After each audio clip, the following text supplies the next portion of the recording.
అందరికీ నమస్కారం. ఈ రోజు మనతో ఉన్నారు ప్రముఖ ఆధ్యాత్మికవేత్త, జ్యోతిష్య మరియు వాస్తు పండితులు బ్రహ్మశ్రీ గుండెపూడి శివశ్రీధర్ శర్మ గురుగారు ఉన్నారు. మాట్లాడదాం. జై శ్రీరామ్. శ్రీమాత్రే నమః. శ్రీ గురుభ్యో నమః. గురుగారు, ప్రతిరోజు ఉదయం లేవగానే మనం ఆ రోజుని ఎలా ప్రారంభించాలి, ఏం చేస్తే మంచిది లేవగానే? తప్పనిసరిగా నాన్న, ఒక మనిషి నిద్రలేచేటువంటి పరిస్థితి నుంచి ఆ రోజు గడిచేటువంటి ప్రభావం చూపిస్తుంటుంది. తప్పనిసరిగా అవును. ఒక విసుగు వేసరికతో లేస్తే ఆ రోజంతా కూడా ఒక తెలియని ఇరిటేషన్ ఉంటుంది. ఒక సడన్గా లేచి కూర్చున్నా కూడా ఒక భయానికి గురైపోయి వాళ్ళు అట్లానే ఆ రోజు మొత్తం దాని ప్రభావం చూపిస్తూ ఉంటుంది. అదే ప్రశాంతంగా లేస్తే రోజు మొత్తం ఎంత ప్రశాంతంగా గడుస్తుంది. ఎలాంటి ఉపద్రవాలు వచ్చినా కూడా తట్టుకునేటువంటి మానసిక స్థితి బలపడుతూ ఉంటుంది. అందుకనే పొద్దున్నే మనం లేచేటప్పుడు కానీ రాత్రి పడుకునేటువంటి సమయాల్లో కానీ తప్పనిసరిగా చుట్టూ ఉండేటువంటి వాతావరణ పరిస్థితులు ప్రశాంతంగా ఉండాలి అని చెప్పి మన వాళ్ళు చెప్తూ ఉంటారు. కలత నిద్ర అంటాం. నిద్ర పడుకున్న బాడీ పడుకుంటుంది కానీ మనసు పడుకోదు, నిద్రపోతుంది. రెస్ట్ బాడీకి ఉండదప్పుడు మనస్సుకి అంతకంటే ఉండదు. అటు ఇటు డొల్లుతుంటారు, తిరుగుతుంటారు, లేస్తుంటారు, కూర్చుంటారు, మళ్ళీ పడుకుంటారు. పడుకొని ఉంటాడు, కళ్ళు మూసుకొని ఉంటాడు, నిద్ర మాత్రం కాదు. లోపల ఆలోచనలు తిరుగుతుంటాయి. ఇలా ఈ కలత నిద్ర వల్ల కూడా మరుసటి రోజు పొద్దున్నే లేచేసరికి ఒక చికాకుతో లేస్తాం. చికాకుతో లేస్తే ఆ రోజంతా అంత చికాకుగా ఉంటుంది. నేను అదే చెప్తాను మా పిల్లలతో కూడా, మీరు ఏదన్నా పని పొద్దున చెప్తే అది అవ్వలేదన్న విషయం నా వరకు తీసుకురావద్దు. అసలు అవ్వకుండా ఉండకూడదు. పొద్దున్నే అవ్వాల్సిన పని అవ్వాల్సిందే. మనం లేవటమే చిరాగ్గా లేస్తే ఆ రోజు మొత్తం అట్లానే ఉంటుంది, ఆ ఇరిటేషను. ఇప్పుడు మీకు పని చెప్పాను, 4 5 ఈ పని చేయను అని, అది చేయకపోతే నాకు కోపం వస్తుంది. ఆ కోపంతో లేస్తే ఆ రోజంతా కూడా చిక్కగానే ఉంటుంది కదా. కాబట్టి ప్రొద్దున్నే పనులు ముందు రోజు రాత్రి పూటే చేసి పెట్టుకోమని చెప్తాను నేను. నా అలవాటు కూడా అదే నాన్న. రేపటి పని ఒక వంట తప్పించి మిగిలినవన్నీ రేపటి పని ఇవాళ పూర్తి కావాలి. అవ్వకపోతే అస్సలు నిద్ర పట్టదు నాకు. దేనికంటే మరుసటి రోజు ఒక 10 నిమిషాలు లేట్ అయినా పర్లేదు, అప్పుడు పనులు మొత్తం పూర్తయినాయి కాబట్టి టకటక చేసుకుంటూ వెళ్ళిపోతాం. మళ్ళీ పొద్దున్నే లేచి అన్ని మొదలు పెట్టాలి అంటే, అన్ని చేసుకుంటూ వెళ్ళిపోవాలి అంటే అదంతా చికాకేస్తుంటుంది, లేట్ అవుతుంది. లేవడం నిద్ర లేకపోవచ్చు, దానివల్ల చికాకులు వస్తాయి. దాంతోపాటు చాలామంది కూడా పొద్దున్నే ఒక సామెత ఉంటుంది, తుమ్మ చెట్ల మధ్యలో సూర్యుడు వచ్చినట్టు తుప్పులాడుతూ ఉంటారు.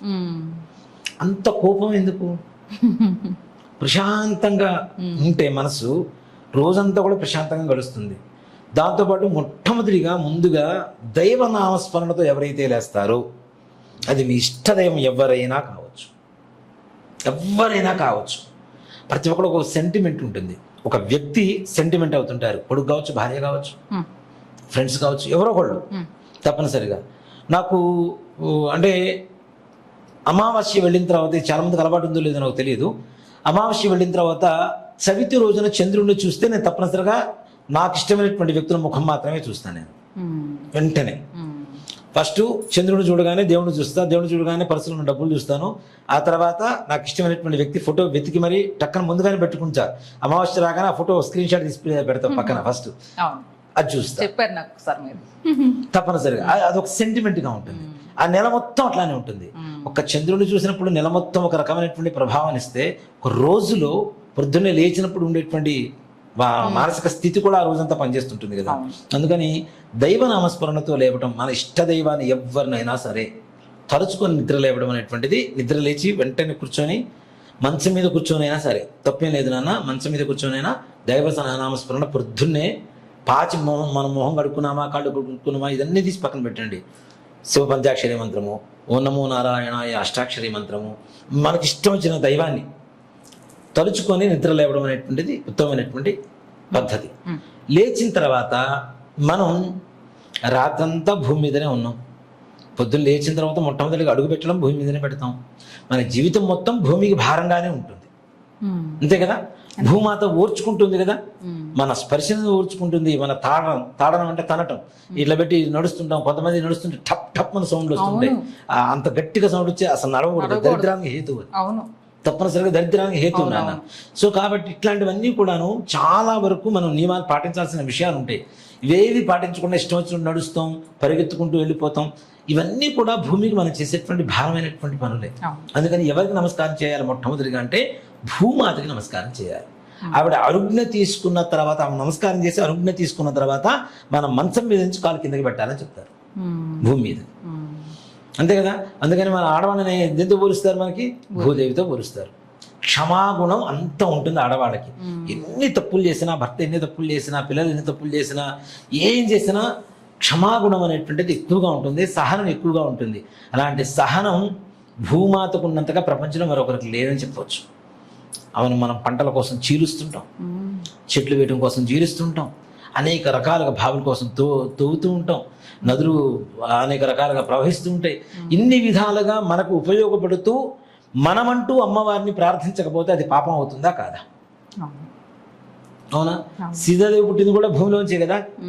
అందుకనే సీత అంటే నాగలి వేటుకి దొరికినటువంటి శక్తి అని అర్థం. సీత అంటే అదే అసలు. సీత అంటే నాగలి ఇట్లా దున్నుతుంటేనే కదా అమ్మవారు తగిలింది. మనం తప్పు చేసామా చేయలేదా తీసి పక్కన పెట్టినా సారీ చెప్తే పోయేదే ఉంది నాన్న. అహంకారమా? ఎందుకు అహంకారం? అహంకారం ఏమాత్రం విర్రవీగుతాం చెప్పండి. అందరూ రేపటి రోజున భూమిలో కలవాల్సిందే, మళ్ళీ బండి కట్టెల్లో కలవాల్సిందే మనం. అవునా? సో కాబట్టి అలాంటి క్షమా గుణం ఉన్నటువంటి భూమాతకి మొట్టమొదటిగా నమస్కారం చేసుకొని ఒక శ్లోకం ఉంటుంది. ఆ శ్లోకం పిల్లలకి నేర్పించండి. ముఖ్యంగా పిల్లలు నేర్పిస్తే వాళ్ళ పెద్దవాళ్ళు అయిన తర్వాత వాళ్ళ పిల్లలు కూడా నేర్పిస్తారు, వాళ్ళకి అలవాటు అవుతుంది. మనం చేస్తూ ఉంటే పిల్లలు చేస్తూ ఉంటారు. ఆ పిల్లలు వాళ్ళ పిల్లలకి మన సంస్కృతి సంప్రదాయాన్ని తప్పనిసరిగా వంశపరంపరగా అందించడంలో మొట్టమొదటి స్టెప్ మెట్టు ఏదన్నా ఉంది అంటే భూమాతకి నమస్కారం చేయడమే. తల్లిదండ్రులకు ఎట్లా నమస్కారం చేస్తాం? దిగిన తర్వాత నమస్కారం చేస్తాం. మనం మంచం మీద దిగిన తర్వాత నమస్కారం చేస్తాం. దిగుతున్నది అక్కడ భూమి మీదనే కదా మొట్టమొదటిగా. కాబట్టి భూమాత అంటాం మనం. అవునా?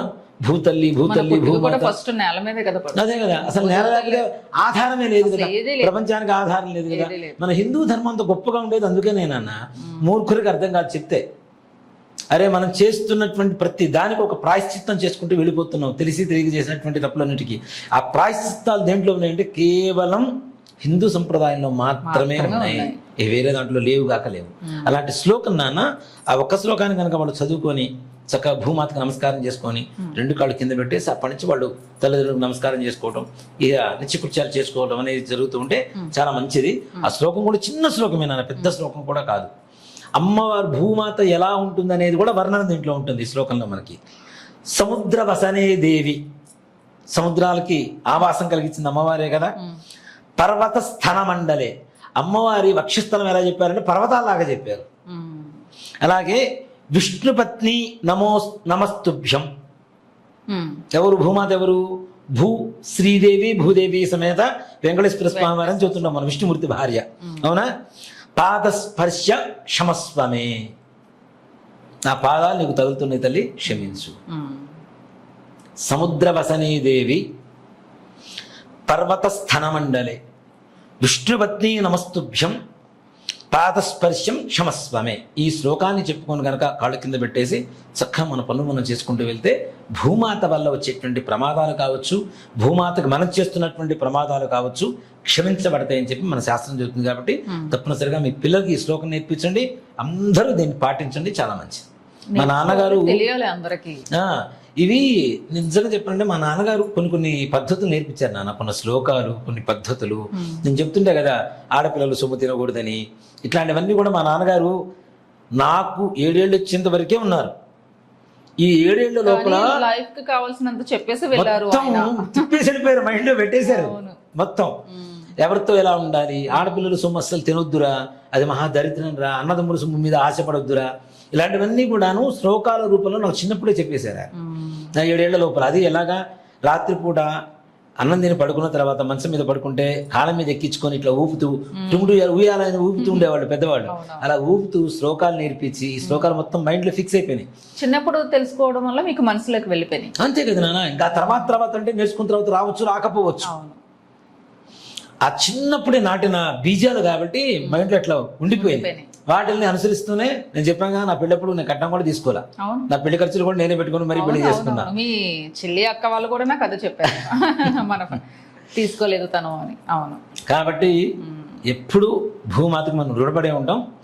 మనం పడ్డ రుణాన్ని తీర్చుకోవాలంటే కనీసం రోజుకు ఒక్కసారైనా పొద్దున్న లేవగానే భూమాతకు నమస్కారం చేస్తే అన్ని పాపాలు కూడా క్షమించే తత్వం, లక్షణం, శక్తి భూమాతకు ఉంది. ఇలాంటి అలవాట్లన్నీ మన కనీస బాధ్యత కదా గురువు గారు. అంతే కదా, చిన్న అలవాటు చేసుకోవాలి, చిన్న అలవాట్లు మొదలు పెట్టాలి, ప్రయత్నం చేయాలి అంతే. అందరూ.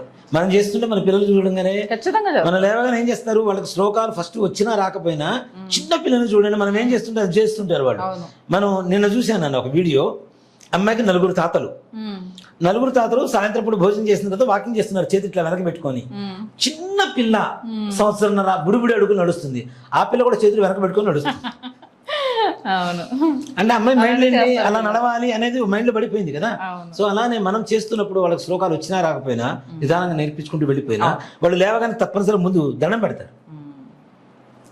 కాబట్టి ఇలాంటివి చేయటం, చేయించడం చాలా ఉత్తమమైనటువంటి పని. చాలా బాగా చెప్పారు గురుగారు. జయ శ్రీ. శ్రీమాత్రే నమః. శ్రీ గురుభ్యో నమః.